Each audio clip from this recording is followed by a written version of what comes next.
Hello guys, my name is Cade Berkey. Thank you, Jeremy, for letting me go first, because I am still unprepared, by the way.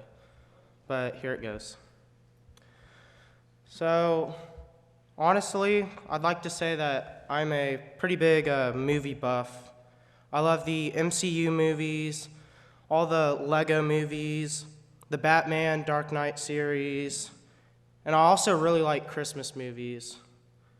But one movie that I really don't enjoy around Christmas time, but I thought it would fit this lesson, is the movie A Christmas Story. In this classic, there's a scene where the main character, Ralphie, and his friend Flick are with some other buddies at school, and they all decide to go to the flagpole and try to make someone lick the flagpole.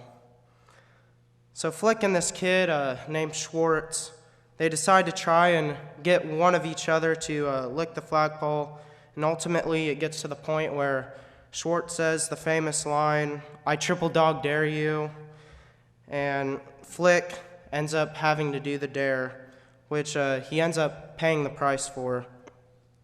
The same thing can happen to us Christians today if we aren't careful with who we choose to be around.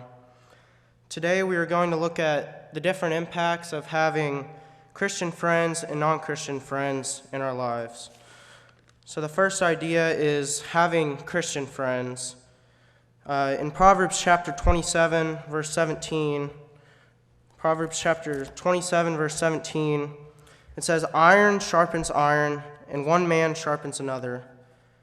This is how our friendships with Christians are supposed to be like.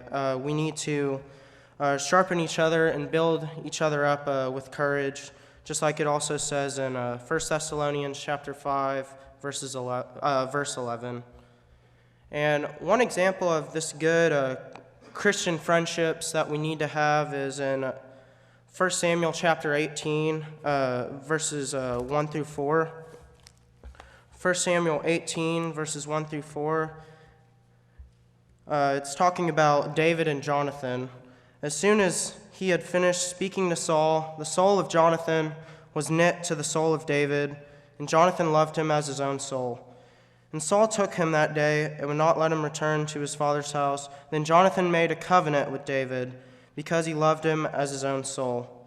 And Jonathan stripped himself of the robe that was on him and gave it to David, and his armor, and even his sword, and his bow, and his belt. Reading these 4 verses, we see that David and Jonathan, they not only built each other up in their faith, but they loved each other as their own souls. And having those kind of friendships today with Christians is just amazing, and that's what we need to have, is Christian friends that we can rely on to build each other up in our faith.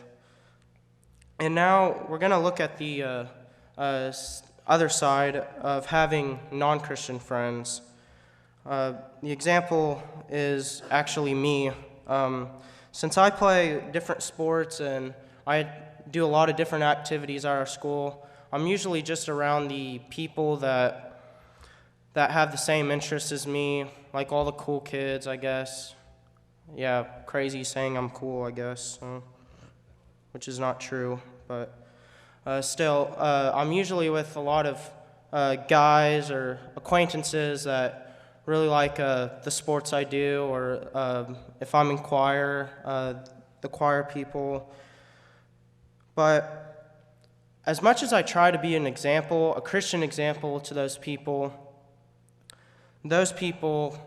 they tend to have a bigger effect on me than I have on them. With my basketball team, I was starting to talk like them, talk all big and mighty, and engage in not the best conversations, and not really having a very positive attitude towards other things. And looking in 1 Corinthians chapter 15, verse 33, it says, 1 Corinthians 15:33, and that is not it. Here it is. It says, "Do not be deceived. Bad company ruins good morals." Reading that verse was really a wake-up call for me, because I realized my faith is drifting away, and I was holding back a lot because I was engaged in with my non-Christian friends and just taking up their same desires instead of keeping myself in check and trying to follow the way.